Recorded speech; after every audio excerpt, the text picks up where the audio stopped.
even if it isn't, I think there is value in approaching ideas or approaching the same concept from different areas. I think there's also space in the market for that.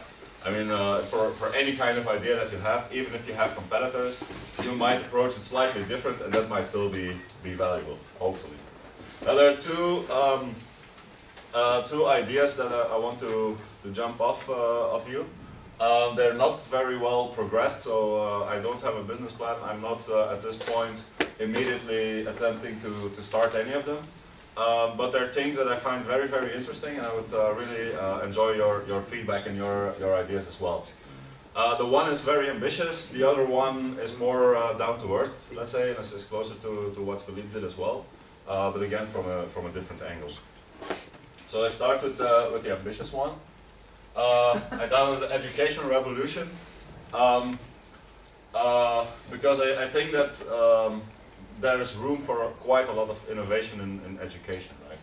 And in order to introduce to you, I want to introduce you to the ideas of some people. Just like Philippe did, actually, some of them are the same. But I want to dig a bit deeper in the kind of ideas that they present. And where maybe innovation might come in this space of education. In case you think that they seem like they're all TED speakers, it's because they are. So this guy over here, he started a company where he somehow on demand online you can publish textbooks, and for any particular teacher or somebody who wants to release a textbook, you can basically mix and match parts from other textbooks, make their own list and then publish it even in printed format, basically on-demand printing just for their students. Right? It is part of a more general movement where content starts to be everywhere. I mean, it's very accessible online. You can find it everywhere. You can find MIT courses in video online, so you can take the course online. You don't have to go to MIT anymore and pay huge amounts of money to get basically the same quality of education. The content is there. I mean, it's not something that has to be reinvented. This lady over here, she had a very interesting speech where she said that there's a problem with education of boys. A lot of teachers are women, a majority of them. And it shows girls generally do better in school than boys do. And when you go look at higher education nowadays, a majority tends to be women, which was not the case, I don't know, 10 or 15 or 20 years ago. So that there is something that apparently our schooling system at the moment, or systems, because there are multiple, right? We all come from different countries. It's adjusted to girls and not to boys, right? Maybe that can change. Maybe more computer games can be introduced in schools. Maybe it's okay for boys to write about you know, shootings and I don't know what, right? So she has some opinions on that, and the clue for me was that yeah, maybe our education system isn't really as good as it could be, and that there might be issues with it at the moment. This gentleman here is an entrepreneur, a real one. Actually, Hendrik, you're exactly the same as he is, right? He tries many, many different things. He jumps on ideas and he just executes them. He didn't do very well in school. When he was in school, he was basically overactive and not really interested in what was taught there, right? So school was not really adjusted to him. That's interesting, because indeed we teach kids in a pretty academic way quite often. And there seems to be some kind of disconnect between what you learn in school and things that are actually useful for you in your other life, and projects that yield actual results, right? You're kind of, for 12 years, or if you go to higher education, maybe 15 years, right? You're preparing for real life, but all the work that you do during that period, it doesn't really result in anything. Why? This gentleman over here also popped up in a presentation yesterday. He teaches 4th graders. Those are basically students of like 9, 10 years old. And he introduces them to what he calls the peace game. It's basically a simulation of global politics, right? And he manages to get 9 or 10-year-olds to really discuss deep political, military, economic issues. right? When you see you should see his talk on TED. It's quite incredible the kind of insights that these children develop. So maybe children aren't as stupid as we might think they are, right? Maybe they're capable of much more than we think they are. This guy would say the same. He does research in how kids are teaching or can teach themselves. He starts off with this idea that in large parts of the world, there simply aren't enough qualified teachers to actually give every child a proper education. So he started experimenting with teaching, with self-teaching, right? He will put a computer in a slum, and kids will go there and they will teach themselves. Very interesting experiment that he did. He went to a class in Italy. Again, something like 10-year-olds, right? He wrote a question. He wrote a question on the board in English, right? Something like, who was Pythagoras and what did he do? Right? In English, right? 10-year-old Italian kids, right? They don't speak any English. He said, yeah, dividing groups, do whatever you want. You can look what other groups are doing. There are no restrictions, but answer the question that's on the board, right? I won't help you.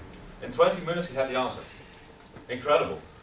These kids, they would take what was on the blackboard in English, they would type it into Google, Google translate it into Italian, look up the answer, then translate it back to English, they would give him the answer, right? Kids are really capable of much more, it seems, than what we give them credit for. He managed to get 8-year-olds to read material on DNA sequencing, and then he comes back like 20 days later, he asks them, did you understand anything? No, we didn't really understand anything. Yeah, apart from, you know, if you have a problem in your DNA sequencing, then you get regenerative diseases, but apart from that, we didn't understand anything. 8-year-olds. So really amazing work that he's doing. Okay, Salman Khan. Philippe didn't really go into really what he does. He started off tutoring online. Basically what he discovered is that he makes short, let's say 10 to 15 minute videos on specific topics where he explains topics. He finds that students, the first time they're confronted with new material, it works better if they're on their own to process it. And maybe they want to see the video 2 times or 3 times or 4 times before they understand something. The way that schools work at this moment is that you have a teacher in front who explains the material to you once, and then you go home, and at home you're doing all the exercises. He says that's backwards. That's simply not true. Sorry, but this simply is not true. That's not how it's teaching done today. It's by primary school. Not in Germany, I can tell you. Well, I don't know, because of course there's a huge thing out there, but I just want to make sure that you check what is the state of the art and what is talking on about educating at the moment. Because of course then we need an education revolution. There's no question about that. So but this simply is not true that there's no front teaching like it used to do. I will come back to that if I can answer you straight away. That might be true in Germany. It's for sure not true everywhere. Okay. Right? So yeah. So this is what I said before. There is not one education system. There are many of them, and in a lot of cases, this is not the case. I will come back to this. Right? He basically says that or at least what works for him. Okay, he got recently funded by the Bill and Melinda Gates Foundation. He now has an online platform that uses his method of teaching, which basically lets children do independently and on their own tempo the material, and it will help them more at the time that they are doing the exercises. It really works. He also does, this is very interesting, he does individual tracking of each student. So he tracks the progress of students individually. He has a data analyst background somehow, and he applies that to education. It seems to work. He has more than 1 million students at this moment, and that's like after, I don't know, 2-3 years of operation that actually use his platform at the moment. And maybe we can introduce that in schools. It has been introduced in some schools in the US. It has been introduced in some schools indeed, yeah. So that there are teachers that are using his platform in their class to change the way they teach. Like Philippe, this is maybe one of my personal heroes. He talks about education. Yes, education kills creativity. That's his statement. Actually, I like another metaphor that he introduced even better. He says that the current education system is basically modeled after a 19th century factory. It's like a factory. You process students in batches. It's one of the sentences that he uses is, it seems like the most important thing about a kid is their date of manufacture, right? Because this is how we group them. We group them according to age group, and we move them all at the same pace. The result of that is that you will teach to the middle of the class, right? You're not teaching to the best students, because then the middle and the worst cannot follow. You're not teaching to the worst either, because then the best are getting bored. You teach to the middle, and basically you're not serving almost anybody really right. So, taking all of this together, I think that there is a lot of room for improvement, right? For me, education should be somehow mass customized. We have the technology right now. We didn't have the technology 30 years ago, right? We have all the material online now. We didn't have that 30 years ago. There's a lot that can be improved. We can really adjust education to each individual student so that you get the maximum potential out of each individual person. And probably our world needs that. I have a bunch of ideas on how this could be done practically, but okay, I don't want to really go into that too deeply. But I started thinking about how something like this could be introduced. Germany seems to be quite progressive. Maybe a lot of other education systems are much more inert, right? They have a much higher system of inertia. This for sure seems to be the case in the US, where you read most of the things about. There are a lot of things that get introduced, but they don't really get traction. So the question is how to get traction. It seems today, again coming back to your question, that we're somewhere here. There are early adapters that are actually doing the stuff that these guys are talking about. But then there seems to be a chasm between this and mainstream education in most parts of the world. Right? The question is, how do you cross that chasm? Right? Geoffrey Moore would have a lot to say about that. So how do you introduce this innovation? And I started thinking about how could you make a school maybe outside of public systems in a lot of countries if public systems are really too inert to change. Okay, changing the public system is trying to introduce something here. Usually it doesn't work, right? This is not how disruptive innovation works. You have to introduce it here and move through the bowling alley, through the tornado in order to introduce it. So maybe public schools are not the best place to start when changing education. Maybe something else is better. If you think about a business model, the main problems that I see are on that side, right? How do you create value? How do you show value to people above and beyond what they're already used to, right? I live in Greece. When I ask Greek people about their level of education, their educational system, they say, yeah, I turned out just fine. It's good, right? If you look at the numbers of how Greek students do relative to other Europeans or to other OECD countries, they're actually right at the bottom, and their improvement is also right at the bottom, right? So the Greek education system doesn't seem to really work. But how do you convince Greeks of that? It's a big question. They're always on strength. Yes, part of the problem. How do you create trust, right? If you're going to do a completely new way of education, how do you make sure that parents trust us? We have the technology, we have these resources, right? This is not the problem. The problem is how to bring that value to customers and how to introduce this disruptive innovation when there are a lot of barriers to change. So I would love to have a conversation about this actually. I have some ideas of my own, I'm sure that you guys will have as well. Okay, the second thing is much more down to earth. Gonna have a couple of minutes more, I think. Yeah, it's much closer to what Philippe was talking about. I preliminarily called it Tigro Pro here. I approached it though from the receiving side. I was never a Tigro trainer.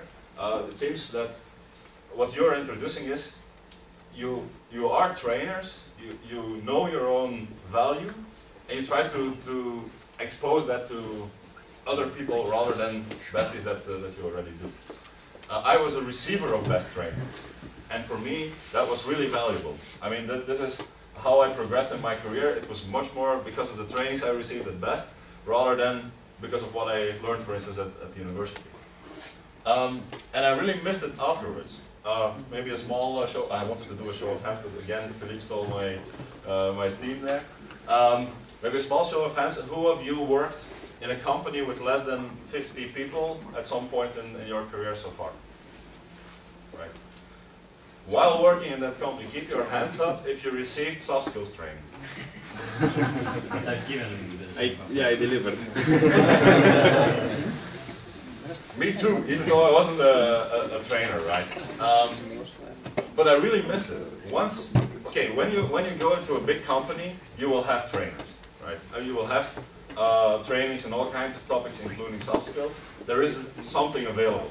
When you work for a smaller company, or you're maybe working for your own, or you have your own startup, this disappears. The value doesn't disappear, but the opportunity disappears. The availability of something like this disappears. So what I was looking for was a way to introduce soft skills training for people who basically have to pay for it themselves. Their company will not pay for it. They don't have enough time to spend on it, have enough money to spend on it, so you would have to self-fund it. In that case, a soft skills training session can maybe cost, what, 20 euros, something like this, to make it acceptable, to pay it out of your own pocket.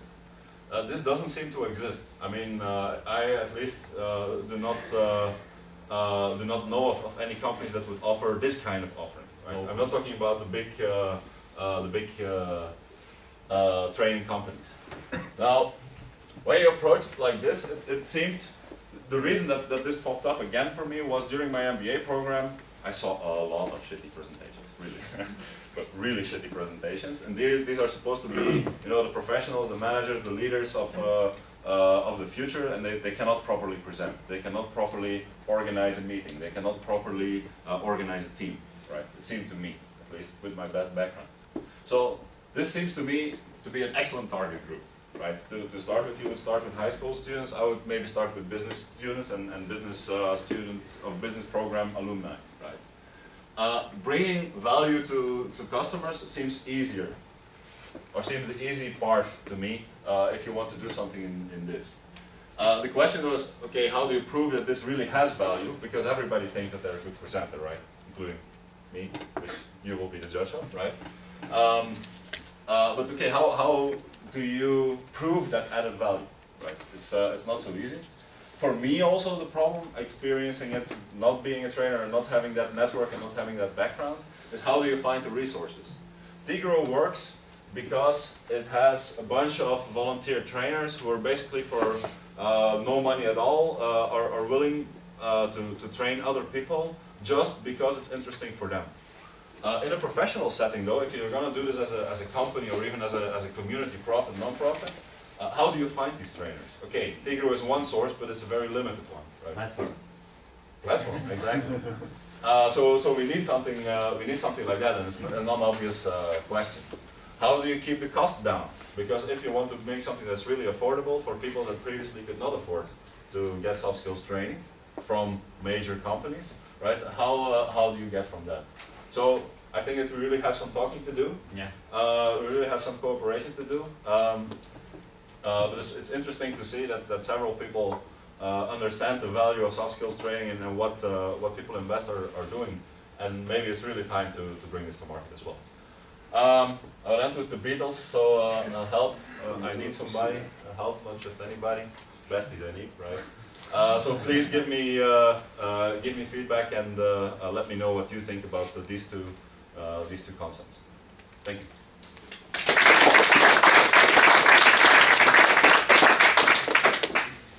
Questions? Okay, Anja? Actually, not a question, just because I think that's very, very, very cool. It's very cool ideas, both of you, and I would love to discuss it in my open space sessions if it's okay for you, because there are so many things you have to discuss, and I would really like to be part of it. And so awesome. I think it would just Okay, Thomas? You said it was still an open question for the cost. Like, if you want to deliver training, to provide trainings to people who will pay 20 euros for the training, do you have already any idea about how to fund this? Because I think one of the problems, if you're one professional trainer, it means that this person works for this week or this time to prepare the training and deliver the training. That's why he has quite a lot of money for one training. Maybe I don't know if you have an idea, but I just thought maybe the solution would be not to have professional trainers, but just people who are like normal employees, but sometimes they deliver some trainings besides their work. And they have some experience due to, I don't know, because they were trainers in student organization before. I think the video proves that that is possible. That there is a set of people who are really interested in soft skills and how to properly, facilitate meetings or whatever skill you're talking about, right? That want to do the trouble of actually finding out. That, again, the material there is pretty much available. The techniques are available. There are no secrets, right? That there is a set of people that really wants to find out about this and that then wants to share it to other people. Problems: how do you find them? How do you group them? And can you ask of them that they really invest a lot of time?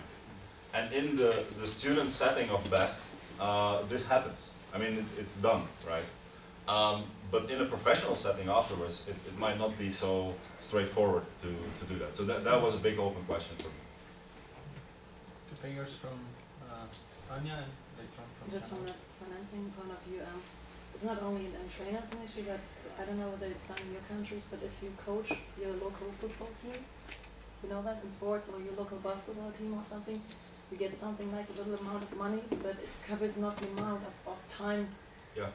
Because that's what your co-volunteering, it's a lot of, charity work, and it's not charity of course, but it's, training little kids to play basketball or football or whatever it is, and you don't get the amount of money you're supposed to get if it would be a full-time job. But it's the same kind of issue because the amount of time is very huge. Yeah. So those are, from my perspective, there are two business models. The one is professional trainers, right? The other is basically volunteers, right? And you cover their costs to some extent, but you don't really pay them for what they do. I don't know what works. I don't know what works. I think for both projects, one thing that has to be clarified is where you want to go at the end. It has to become a profit-making business, or it has to be more to fulfill a mission, an education mission to change the system. Because depending on what is the final goal, where you want to go, you will set up a different structure. So I think that is the first question to be answered. Where to go?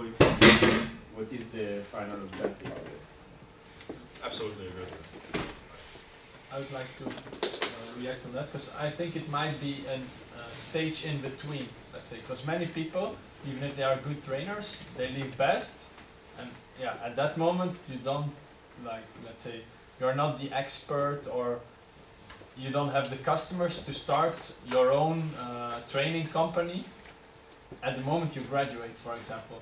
So I think you could have a job and combine it with these kind of trainings and start first to ask, I know, 20 euro, and when you get more and more people, and people maybe might also reference you because they really like you, next time or after some months you ask 30 euro, and you slowly start to grow your business, and then after 1 or 2 years you can say, okay, from now on I will do it really professionally, and you have all the contacts, you have all your clients because you trained them before and now they are referencing you and so on. So that might be an option. And we're on link.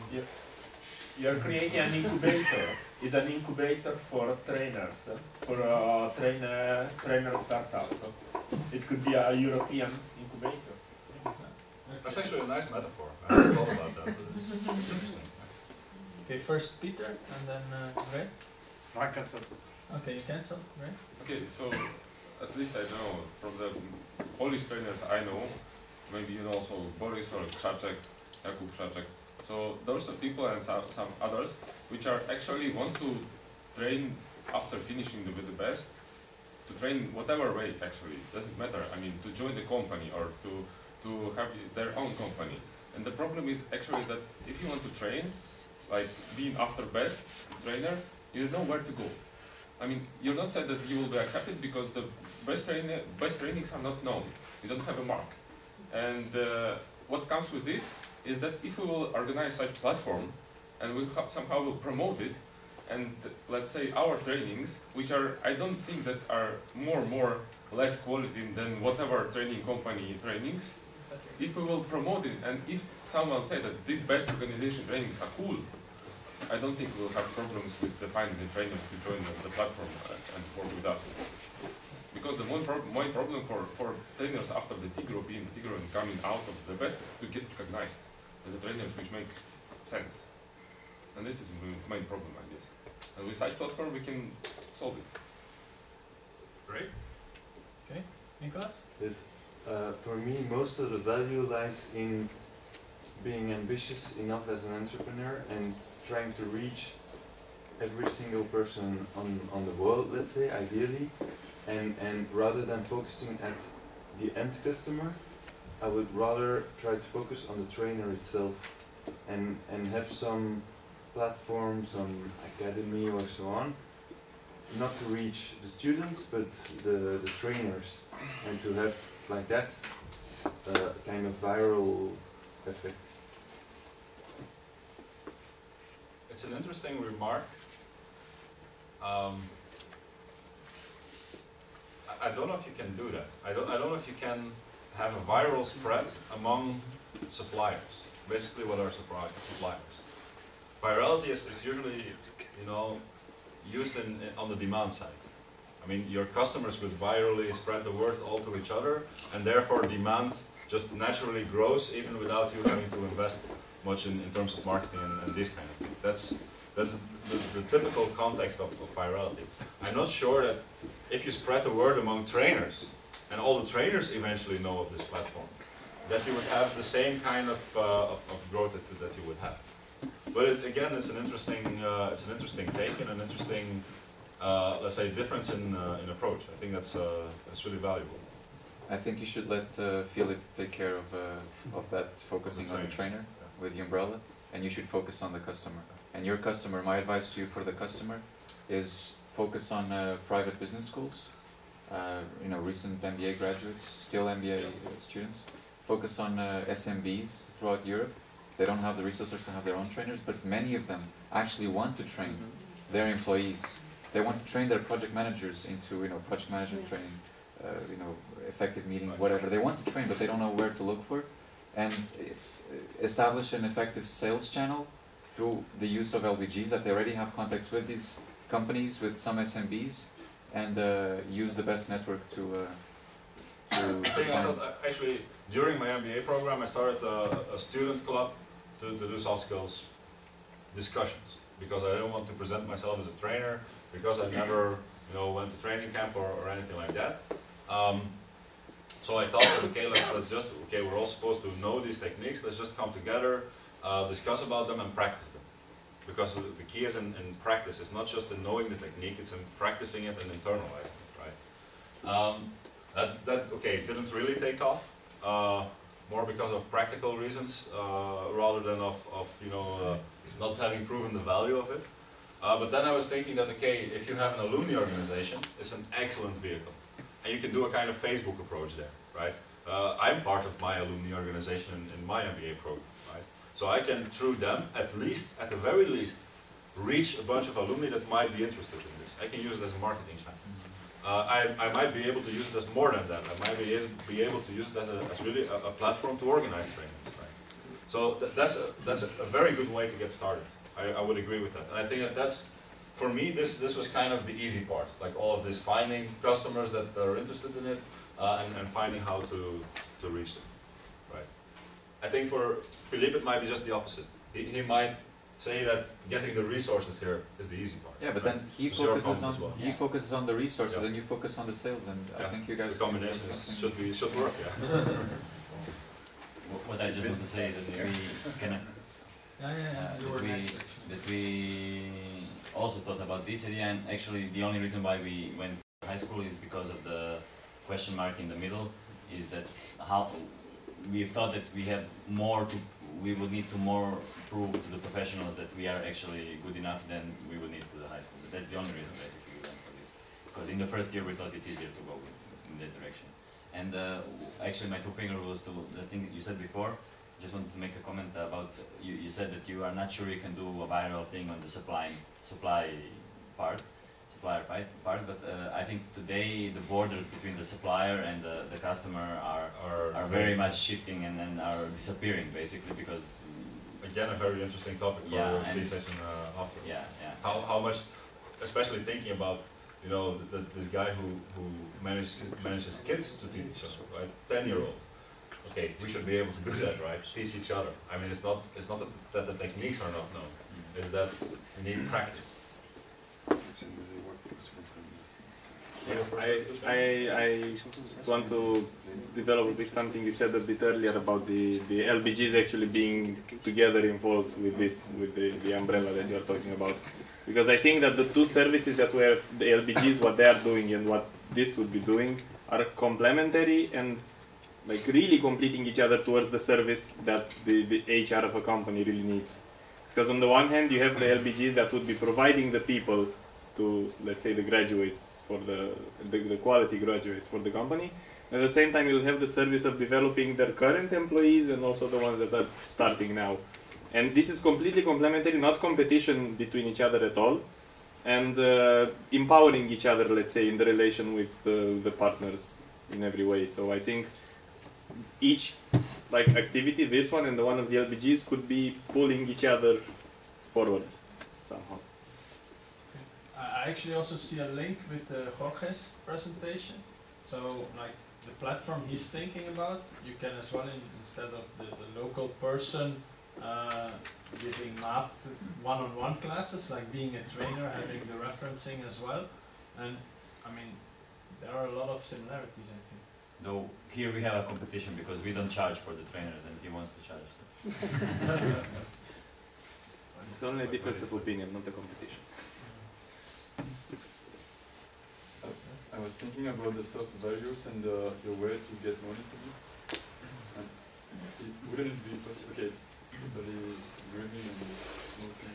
But wouldn't it be possible to imagine you deliver training, and instead of asking the people, okay, you have to pay, I don't know, 20 euros or 100 euros or whatever fixed cost, just to deliver the training, and at the end of the training you ask the people, okay, how good was the training, did you think to improve, and in function of what you learned, you pay for it. Yeah, like I don't know, maybe if you will get what you want kind of thing. It exists. Yeah. I know friends of mine are doing it. They are giving social media training. The basic cost is at, I think, 15 euro, and then you pay what you've learned.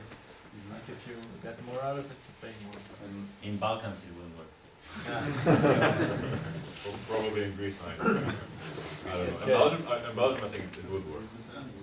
It's in the Netherlands. Okay, I think we can kind of wrap up here. I want to thank you all for a really great feedback. I mean, there seems to be really a vibe and people get enthusiastic about these ideas, which I think is absolutely fantastic. So, thank you.